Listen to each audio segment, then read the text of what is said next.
I tried my very best to put you to sleep after lunch, and I was only partially successful. Only about 20% of you nodded off, but I was hoping this evening with a few glasses of wine I might have a head start in knocking you out. I'll do my best. You know the story, I think, about the guy who wanted the job at the zoo, right? He goes to the zookeeper. He says, I want to work at the zoo. I've always wanted to work at the zoo. Zookeeper says, I'm sorry, we don't have any openings here. There's nothing I can do for you. Oh, come on. Oh, come on. There's got to be something. I've always wanted to work at the zoo. Always. I'll do anything. I'll do anything to work at the zoo. And the zookeeper says, anything? Yeah. Well, our gorilla just died. It's our chief attraction. And until we can get a new gorilla, we're going to need to keep this exhibit open, and we need someone to dress up as a gorilla. The guy says, I'll do it. He says, okay, put on the monkey suit right now. You're going to start today. And so he does it. He goes out dressed very believably as a gorilla, and he goes out and starts going through the routine, and everyone is very convinced. One day he's out there, he starts climbing up in a tree. There's a branch going over the fence into the lion's exhibit. He goes out onto the branch and he rattles the branch at the lion, and the lion goes, "Arr!" And the crowds love it. They just line up for hours to see this wonderful interaction of two diverse species. And you know what's going to happen next, right? So he's out there on the branch one day, and the branch breaks. And he falls into the lion's exhibit. And the lion starts coming closer and closer to him. The crowd has their faces pressed up against the fence because they're going to see blood. This is what they came for. And the guy doesn't know what to do. The lion's getting closer. The crowd's looking at him.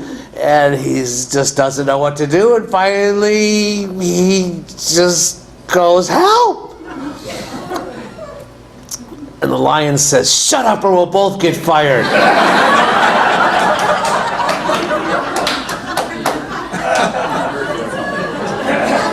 Who said I heard that one before? Well, I hope it was from me. How come you didn't shout out the punchline? Well, I thought you might have changed it. I was afraid someone might have heard it, and I probably should change the punchline. That's the last time I'm ever going to tell that joke. It was here in Wichita, June, 2nd, 2018. Rest in peace. All right. Well, listen. Remind me, what's the talk about tonight? Art? Well, wasn't it supposed to be something about beauty, or? Well, okay, we'll work art into it. All right. We'll do that. I've got some notes here. I'll come up with something. But I do want to start by talking about beauty, because that'll get to art. Because we'll talk about what the purpose of art is. This afternoon, we talked about whether or not there's a God. Let's talk about what good art is. Two rather open-ended questions. And with beauty, I think the first thing we need to talk about is ugliness. Because when you talk about God, the first thing you talk about is atheism. Or when you talk about atheism, the first thing you talk about is God, right? Chesterton makes the great point that the atheist is always thinking about God. That's all he ever thinks about, right? So we're talking about beauty. The first thing that strikes us about the modern world is how ugly it is. It's just an amazingly ugly world that we live in. It's one of the chief characteristics of the modern world. Our Most of our architecture is ugly. Most of our cities are ugly.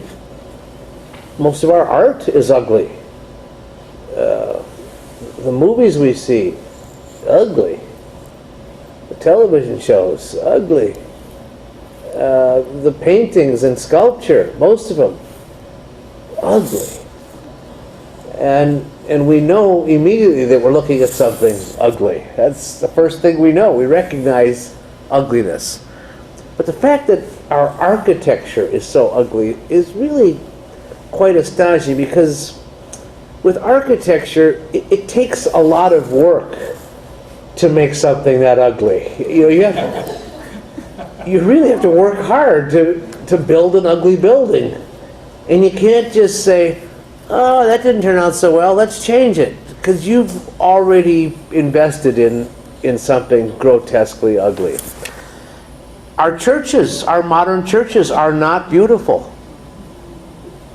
There are some exceptions, but for the most part, most of the churches built in Western civilization in the last 50 years, most of them, 80% of them, I'm being generous, are ugly. I mean, but ugly. They're functional. Our houses, our modern houses, are ugly. They're functional. Sometimes they're not even functional. Even the ugliness gets in the way of the purpose of things. It's funny because who's the most famous modern architect you can think of? Quick. Frank Lloyd Wright. Everyone said Frank Lloyd Wright. Ugly. And guess what? Not functional either. His houses are the most uncomfortable houses to live in modern architecture. And his furniture, uncomfortable. What is the point of building an ugly house that is not functional? Because Chesterton says the whole purpose of things is to be beautiful. Oh, by the way, I might quote Chesterton in this talk. I hope that's not going to be a problem for anybody. Oh, good. Someone asked who he was. Good. Chesterton says, when men are happy, they will build beautiful things. And the main reason for the ugliness of the modern world is that people are unhappy. We have built an ugly world because we do not love the modern world. When I say we, I mean all of civilization at present. We do not love the thing that we are making things for, and that's why they are so ugly. Chesterton says, men do not produce art to become joyful. They are joyful and then they produce beautiful art. They don't dance in order to be happy. They're happy and then they dance. Art's the mother, not the child of beauty. And we who are wicked, says Chesterton, and mature, have to be constantly reminded that beauty is beauty, and that kindness is kindness, and that courage is lovable, and that lilies are white. We have to be reminded about obvious things. We are constantly forgetting about the obvious. The reason why Chesterton is such a great writer is because he does the same thing with his mystery stories as he does with his essays. He shocks you with the truth that you already know. A good mystery, when you get to the conclusion, you should do this. Oh! Oh, God, of course it was the stupid brother-in-law who was the veterinarian with the dog food poison. Yes, God. Why didn't I see that coming? Why didn't I see that? And at the same time, there's the pleasure of when the mystery is revealed, when you find out, oh, it was the veterinarian. Ah, the brother-in-law. Ah. So you feel stupid for not having figured it out because you knew all the clues. All the clues were there. You feel stupid, but you also feel smart because, well, you knew it. You knew all the clues. Chesterton can make you feel smart and stupid at the same time. A good mystery story should do that. It reveals the solution to the mystery that you already knew to be true. Chesterton shocks you with a truth that you already know to be true. You just forgot about it. And his essays do the same thing. He comes to a conclusion that you didn't see coming, except when he says it, you say, that's absolutely right, and I knew that. I already knew that. But I'm so glad he told me. I'm so glad that he told me what I already knew. Art is born, when Chesterton says, when the temporary touches the eternal. So there's something sacramental about art. Something in this physical, limited, created world that touches the non-physical and non-created world. And then he makes the great point, too, about art, when he says that art is the signature of man. That art is the one thing that separates us from the animals. You know, you have these camels with their camel hair brushes, but do they paint anything? No. You got these bees who have these queen bees, and do they ever make any monuments to her? No, they never do. And you have these apes that you find in the zoo with their opposing thumb. And do they make any art with their great ability to have a hand like a human? They don't. They don't do anything creative. Chesterton says when we talk about the caveman, there's only one thing we know about the caveman. There's only one thing we know for sure about the caveman. We don't know that he conquered his wife by taking a bone and hitting her over the head and pulling her away by her hair. We don't know any of the savagery of the caveman. There's only one thing we know about the caveman, for sure, absolutely, that he was an artist, because we have the paintings that he left behind on the walls. That's the one thing we know verifiable. The problem with prehistory is that we don't know anything about it, except for what's left behind. Art. Art is the signature of man. And also, he says, Chesterton, he says that art, like morality, consists in drawing the line somewhere. That's a good one. Art has to do with limitation. It has to do with working within the limitations you have and being creative. Being as creative as possible within those limitations. And if you break the limitations, you haven't become more creative, you've just sort of made a mess, is all you've done. I remember when my daughter was very young, I was showing her a book of paintings and showing her some paintings by Raphael. And she goes, "Oh, look how he stays within the lines." He does. He's one of the best for doing that. Getting all the numbers right. Yeah, got all the numbers right. And Chesterton he pointed out there's a problem with Impressionism. He saw the rise of Impressionism. He says when you start blurring the lines, it means there's no floor in the universe, and it's all going to come apart. And he called it exactly right. And people say, "Well, but I like the Impressionists." That's because that was the last good thing that happened before the downfall of art. But it was also the first bad thing that happened in art. Because right before Impressionism was the high point of painting in Western civilization. The absolute gorgeous paintings by Bouguereau and Lord Leighton and the Romantic Realists. Just exquisite art. I bet we could walk through this building and find examples of that art. And a few other things too. So the point about beauty is that it's not simply a matter of taste. And you could say there's no disputing about taste, and then that's very sad, because that means there's no dispute, and you should have a dispute. Chesterton says the whole point of arguing is to disagree in order to agree. The failure of argument is to agree to disagree.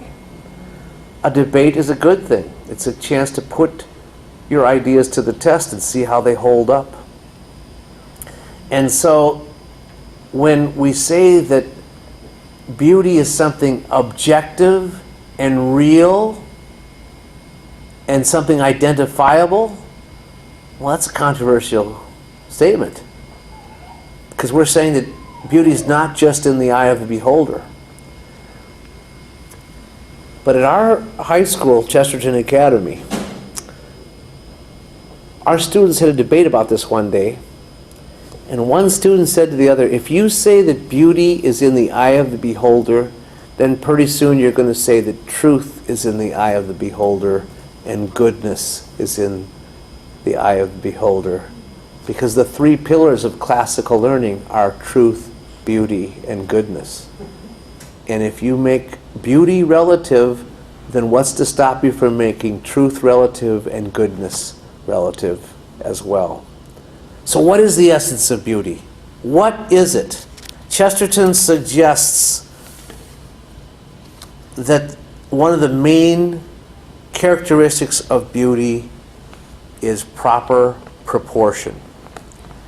He says the two examples he gives of the most beautiful art forms are the two things that we least associate with G.K. Chesterton.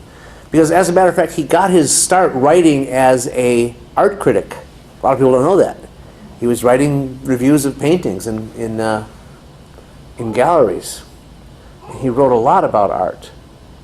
And of course he wrote a lot about literature, which is a form of art. But the two forms of art that he mentioned in this respect are the two he's least associated with, and one is music and the other is dance. You can't picture Chesterton dancing. And you really can't picture him doing anything musical either, because he was, by his own admission, not musical. He had a tin ear. He sang loudly in church but off key. When asked about the Salvation Army, he said most people say the Salvation Army is, they've got the right idea, they just go about it the wrong way. He said, no, I like their methods, I don't like their ideas at all. The idea of the loud brass band is an excellent idea. He liked loud drums and loud brass because that's the kind of music he could understand. But he said what music is, he says, it's beauty in solution. Great line. In other words, it's pure beauty. Beauty in solution, untouched by anything else. Because music is abstract.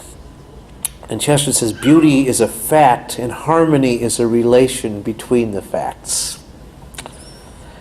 But he says beauty is mostly attained by dancing, because it's our whole body is partaking in the work of art and in the act of art. And if you can indulge me, I'm going to read a little bit lengthy excerpt here from his book on Chaucer. He says that Dante makes the very heavens dance in the last pages of the Paradiso, sweeping the sky with swaying and spinning ballets of angels and spirits. And the symbol is appropriate, not because the dance stands for disorder, but the dance stands for order. The dance is in its nature a rhythmic and recurrent thing, returning upon itself, and therefore a perfectly correct and orthodox type of moral theology is represented when talking about rhythm and beauty. The dance corresponds to this view of life that marks the whole difference between the medieval and the modern view. Because there was a break in history between the medieval and the modern age. Before the break, life was conceived as a dance. And after that time, life was conceived as a race. Medieval morality is full of the idea that one thing must balance another, that each stood on one side or the other of something that was in the middle, something that remained in the middle. There might be any amount of movement, but it was a movement around this central thing, perpetually altering the attitudes, but perpetually preserving the balance. The virtues were like children going round the mulberry bush. Only the mulberry bush was the burning bush, which was the symbol of the incarnation. Now, since this break in history, the dance has turned into a race. Dancers have lost their balance, and they only recover it by running forward, running towards some object, running towards some alleged object, not an object within their circle or in their possession, an object that they do not possess, a flying object, a disappearing object. One is this rhythmic and recurrent movement. The other is this precipitate or progressive movement, because there's no known goal. The latter produced what we call progress. The former produced order, the lively order of a dance. And so Chesterton says the key to beauty, just as the key to dancing and to all art, most obviously dance, is balance, proportion. The dancer's always keeping her balance. As Chesterton says, there's many angles at which one falls. There's only one angle at which one stands. And he says beauty is a fine balance, a precise proportion, and that's why he wants to belong to the cult of proportion and not to the cult of progress. As we talked about this afternoon, progress is this idea of going forward, but we don't really know that we are going forward unless we know what our goal is. And if we haven't defined our goal, we don't know if we're actually getting closer to attaining it or not. But the modern world has no idea what its goal is, and yet it talks about progress all the time. It uses the word progressive all the time. But the modern view of progressive is simply going on towards going on. Beauty depends on balance, proportion, harmony, and knowing what the ultimate purpose is. Chesterton even calls proportion the principle of all reality. The race, the image of the race does not understand the goal, so therefore there's no continuity in it. Education is all about continuity. It's about preserving what was in the past and bringing it into the present. Chesterton calls education simply truth in the state of transmission. It's passing the truth from one generation to the next. And when we teach the classical ideals of truth, beauty, and goodness, we teach beauty by teaching proportion, by showing that the big things have to be big and the small things have to be small, and they have to be in the right relationship to each other. That goodness has to underlay everything, and that truth can never be compromised. And when we at Chesterton Academy, with our classical approach to art, to education, we make art a fundamental element of what we teach. We teach all the kids how to draw and paint, because it's a skill that can actually be taught. And it's not, here's a paintbrush, do something with it. And whatever you do, we'll put it in a frame and we'll put a blue ribbon on it. Because whatever you do is pretty. There's no challenge and no skill that's being conveyed in that. It's here is this, and now you're going to paint that. And when you're done painting it, your painting's going to look just like that. And you're going to learn all the techniques to reproduce that. And you're going to learn about color and form and proportion and balance and paying attention to detail and observation and appreciation. And it is going to be truly a beautiful experience. We teach music. We teach all our kids how to sing, because every kid brings a musical instrument to school with them every day. And we develop that instrument. And we study not only the history of music, but the ability to make beautiful music together. And so they study music for 4 years and they sing. That's all school choir would just bring you to tears. They're so beautiful. But then we also teach drama. And the kids all have to be in a play 3 years in a row. And my wife, who runs the drama department, says that drama is the most Christian of all the arts. Because it's about dying to yourself and rising again as a new creature that has been created for you to be. It's also about teamwork, operating as a body, to understand how the body of Christ works, that everybody in the play has a certain specific function, and if any of them fail, the whole body suffers.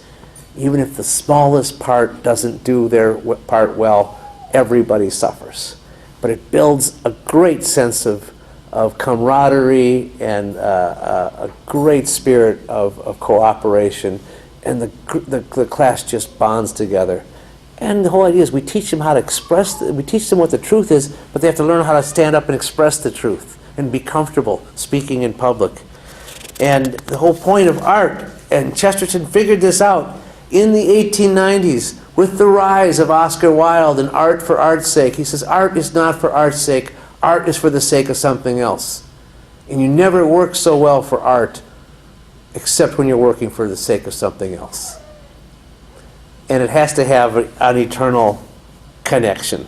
The purpose of a good religion is to bring us to our knees, and good art brings us to our knees. And when you look at the whole definition of a masterpiece is this. You walk in, you see a beautiful painting for the first time, and you feel like you've seen it before because it touches something familiar. You recognize something familiar. And then when you see it the second time, you feel like you've never seen it before because it does something new. And that's what art is supposed to do. It's supposed to shock you with the familiar and then make the familiar seem strange. And this whole sense of proportion that is the key to reality, says Chesterton. We would be remiss if we did not bring up the idea of property. Chesterton says everyone should have property because that is proper to a person, and no one should have a disproportionate amount of property, because property is about what is proper, and property has to do with creativity. We each should be entitled to do something creative with the property that we have. Now, what are the objections to what I just said? How are we doing for time? Are we done? Do I just keep talking? Keep talking until you get hungry or thirsty, Dale. Oh. I'm starting to get thirsty. The objections to what I just said. What about that objection that beauty is just a matter of taste? And there's no disputing about taste. Well, when someone says there's no disputing about taste, they usually are saying it to somebody who's willing to dispute about it. So in other words, there is disputing about taste. And a good argument is a good argument. Yes, we all have our personal preferences, our personal likes and dislikes, and they are simply personal. And there's no amount of convincing that will tell anybody that, for instance, what do you mean you don't like beer? You haven't tried this beer, and then when I try that beer, I still don't like beer. I like wine, I don't like beer. And I have never been able to like beer, and I've tried. I've drunk beer made by monks, holy beer, and I still don't like it. But that's a very minor thing. Taste has to do with something very much on the surface. Beauty is something deeper, just as truth is something deeper. And there is disputing about truth, and we do have to engage in the argument, just like we have to dispute about the principles of beauty, that it does go fundamentally to the soul, and even something that is ugly can point to beauty. Its very ugliness demonstrates the truth of beauty by its lack of it.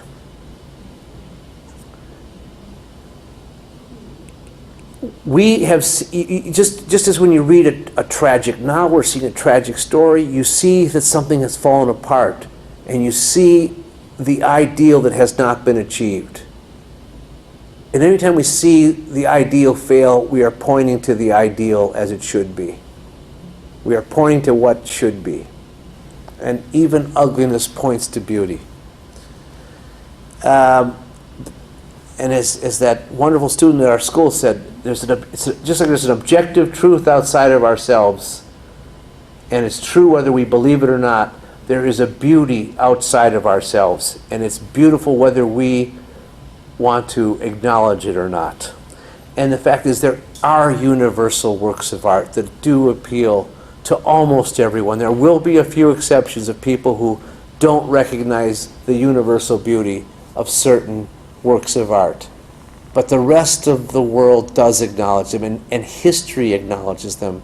And so we have to look and examine why those things are beautiful and why they speak across generations, across cultures, and across really different tastes, and still show that there is such a thing as beauty. But Chesterton has this great line. He says, beauty is unanswerable.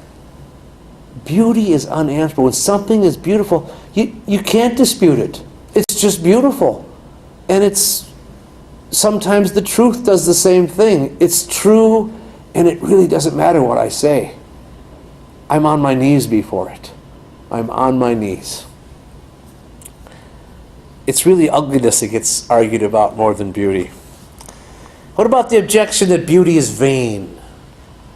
The idea that beauty is simply empty and fleeting and futile.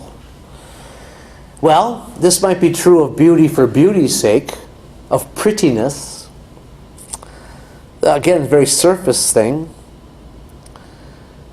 If something about beauty or prettiness is emphasized out of proportion, goes back to that idea of balance and proportion. If something's too sensuous, too lush, too surfacey, because it fails in that crisis of perfection, which is perfect proportion.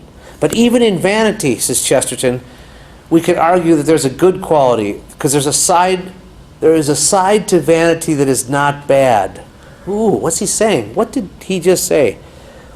We are vain in that we want to be praised and admired for something good that we do or that we've accomplished. But even God wants to be praised. God enjoys the praise that we give him. And in this sense, vanity is good. There's this idea that to be praised for something we deserve to be praised for is a good feeling. And that's a natural response to wanting to be given credit for something we've done. The difference between vanity and pride is this. Pride is bad. Pride, as Chesterton says, not only goes before a fall, pride is a fall. Because pride is what poisons all the virtues. It's the vice that poisons the other vices. It's the sin of Satan himself, who thought he was better than God. But vanity is simply that thinking that praise is important. Pride is thinking yourself more important than praise. Isn't that great? I'll say it again. Vanity is thinking that praise is important. Pride is thinking yourself more important than praise. The husband of Macy Ward wrote the official biography of Chesterton. Her husband was one of the great Catholic apologists, Frank Sheed. Frank Sheed said, if you ever really want anyone to remember what you say, you have to say it 3 times. Because the first time you say it, they'll go, oh, that's interesting. Yeah, okay. The second time you say it, they'll go, I've heard this somewhere before. But the third time you say it, they'll go, you know, this guy's smart. He thinks just the way I do.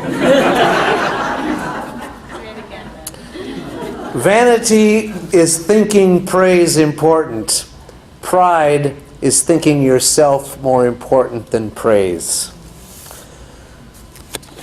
The perfect distinction between vanity and pride is best illustrated by St. Thomas of Becket, who wore beautiful bishop's robes to please the people who wanted to see the bishop dressed in his proper regalia.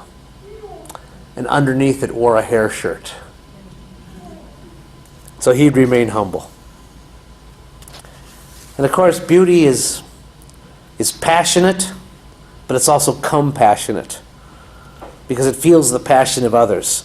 The true artist is not trying to express himself. He's trying to connect with someone else. He's trying to communicate. He's trying to do something on behalf of someone else so that they can enjoy the beautiful thing that he has created. That's the true artist. The true artist doesn't care about his own work. He cares about everyone else. And the whole point about beauty is that with the right proportion, by keeping the big things big and the small things small, we can live a beautiful life by putting everything in our lives in proper proportion to one another, by keeping the important things out front and keeping the small things small, but still keeping them in the right relationship to everything else. And that's what we have to evaluate in our own lives. Do we put the right emphasis on the right things? And do we put the right non-emphasis on those things? The small things. Do we keep the small things small, like money and food and sports and cars and computers? Do we realize that justice is a big thing, but politics is a small thing? Do we realize that the family is the big thing in our lives? That vocations are the big things in the religious life? And are we true to our own vocations? It's a good exercise to just make a list every now and then of the things in your life and put them all in the right proportion to one another, and get the right balance to bring beauty into our lives. One of the biggest things in the world is a very small thing. Babies are the most beautiful thing on earth, says Chesterton. And finally, I'll just give you a quote, not from Chesterton, but from a lesser writer named St. Paul. Finally, brethren, whatever is true, whatever is honorable, whatever is just, whatever is pure, whatever is lovely, whatever is gracious, if there's any excellence, if there's anything worthy of praise, think about these things. Thank you very much.